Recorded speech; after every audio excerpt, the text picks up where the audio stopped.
Startup के लिए young generation को सबसे ज़्यादा अतुल रहा एक जोश रही कि वो सरकारी जॉब से हट के अपनी क्षमता के अनुसार वो काम करना चाहते थे। एक अपना वर्क में जो उनकी कैपेसिटी है वो उसका वो रिवार्ड लेना चाहते थे।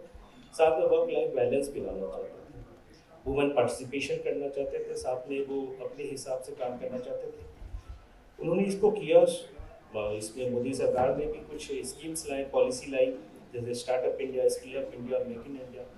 पर कुछ कुछ समस्याएं बीच में आई। सबसे पहले तो डिमोनेटाइजेशन ही हुआ, नोटबंदी, जिसके कारण बहुत सारे स्टार्टअप्स को एक लॉन्ग टर्म डैमेज हुआ। उसके बाद फिर जीएसटी की इम्प्लीमेंटेशन हुई, लेकिन वो गलत ढंग से इम्प्लीमेंटेशन हुआ। साल 2 साल तक तो सिर्फ लगभग 1000 अमेंडमेंट्स आए जीएसटी में, जिसके कारण बहुत सारी स्टार्टअप यूनिट्स बंद हुई। उसके बाद ये सारा कसर कम नहीं था कि फिर कोविड आया, और कोविड में भी बहुत सारी स्टार्टअप्स बंद थी। किंतु ये सब के बाद भी बहुत सारे यंग जनरेशन ने हिम्मत दिखाया और स्टार्टअप की अपनी जर्नी को आगे बढ़ाते रहे। फिर हमने एक ऐसा भी समय देखा कि सिर्फ एक साल में 100 यूनिकॉर्न्स हमारे भारत में सामने आए। उसका नतीजा ये था, इसका कारण ये था कि दुनिया भर से एंजल इन्वेस्टर्स भारत में निवेश करना चाहते थे। आज भारत को 5 ट्रिलियन इकोनॉमी होता हुआ देखा जा रहा है। 3.5 ट्रिलियन हो चुका है। विद इन 2 ईयर्स 5 ट्रिलियन की पूरी आशंका है, और 2047 तक भारत दूसरी सबसे बड़ी इकोनॉमी होगी। इन सब का श्रेय हमारी यंग जनरेशन को जाता है, जो स्टार्टअप इंडिया को जर्नी में ले जा रहा है। किंतु अभी भी स्टार्टअप इंडिया में कुछ व्यवधान है, कुछ बाधाएं हैं, जिसका समाधान चाहिए। जैसे कि higher rate of taxes in terms of direct taxes, indirect taxes. इन्हीं सब विषयों पे आज हम अपने बहुत सारे एक्सपर्ट्स को बुलाए हैं बात करने के लिए। सबसे पहले professor doctor Ram Singh, please आप as well. Thank you very much. आपका बहुत बहुत धन्यवाद। माननीय मेंबर ऑफ पार्लियामेंट और आज के इस सभा में उपस्थित सभी जो हमारे उपस्थित बिजनेस डिग्नेटरीज, चाहे वो समाज से हो, चाहे वो उद्योग जगत से हो, चाहे वो राजनीति के जगत से हो, सभी को बहुत बहुत शुभकामनाएं। Ladies and gentlemen, I will just speak for 5 minutes just to set a broad platform so as to understand what are the challenges that the startup ecosystem in India will be facing.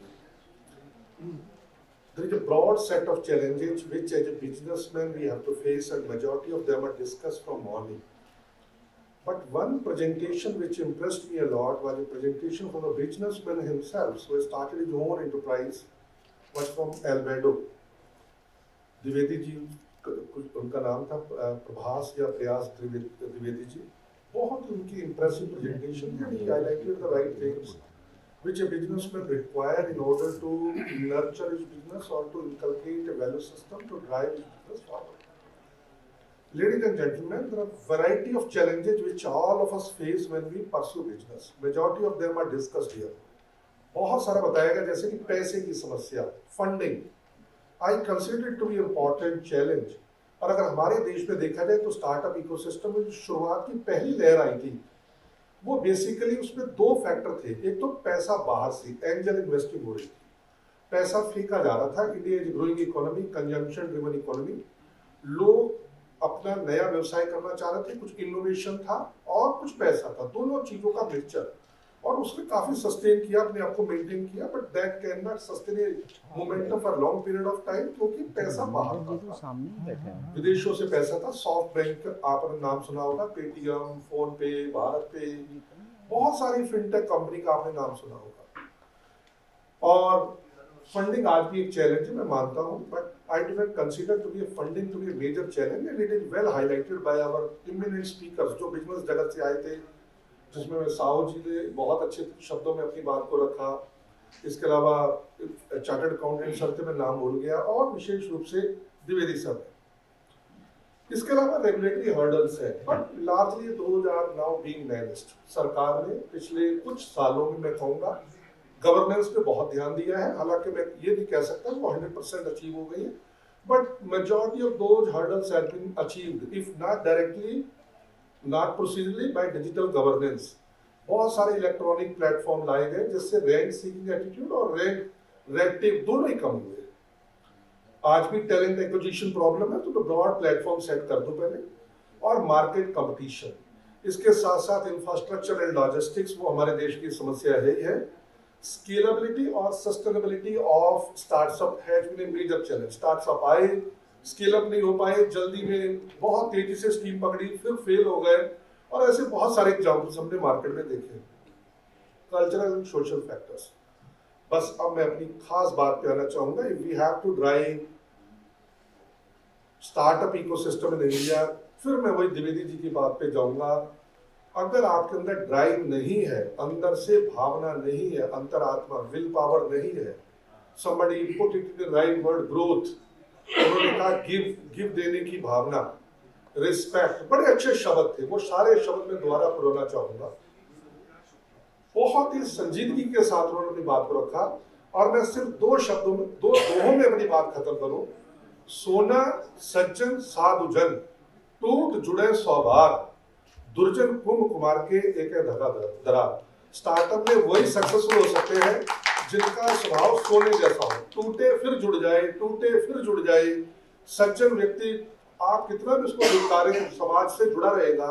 और साधु लोग पहले चले जाते थे तपस्या करने, गांव में आते थे, 2 मिनट में कनेक्शन बना लेते थे। सोना सज्जन साधुजन, टूट जुड़े स्वभाव, दुर्जन कुंभ कुमार के। अगर आपके स्वभाव में बिजनेस नहीं है, ब्लड में नहीं है, वो इनेट ड्राइव नहीं है, you can not drive that business forward. ये सारी बातें थियोरिटिकल है जो मैंने डिस्कस करी है। Funding will not be a challenge, वो रास्ता बन जाएगा फंडिंग का, लेकिन पहला जरूर जुनून और ड्राइव है, वो सबसे मस्त है। और इसके लिए जरूरी है कि एक साध है सब सद है। एक चीज की साधना, ईश्वर एक संसार में, और भावना तन मन एक, हरि हरि जन दोनों एक है, दोनों एक ही है। एक है साध है सब सद है, सब साध है सब जाए। जब ये मन में भावना नहीं, अरे ये कर लो, इसमें फायदा नहीं, अब ये भी स्टार्ट कर लेता हूँ, दूसरे से पूछा, उसने कहा यार इसमें बड़ा फायदा, अच्छा चलो ये भी स्टार्ट कर लेता हूँ। नहीं, आप देखिए आपके अंदर किस चीज का टैलेंट है, और उसको आप कैसे ड्राइव डाउन आगे ले जा सकते हैं, फिल्टर डाउन। एक है साध है सब सद है, सब साध है सब जाए। रहीमन मूल है सींचबो, मूल को पकड़ो, अपने फंडामेंटल्स को नर्चर करो, फूलो फलो गाए, आगे तरक्की होगी। थैंक यू वेरी मच, सभी का बहुत। देश विदेश की ताज़ा तरीन खबरों से अपडेट रहने के लिए आप हमारे चैनल को ज़रूर सब्सक्राइब करें, और साथ ही बेल आइकन को भी ज़रूर दबाएं, ताकि सभी खबरों से आप और आपके जानने वाले रह सके अपडेट।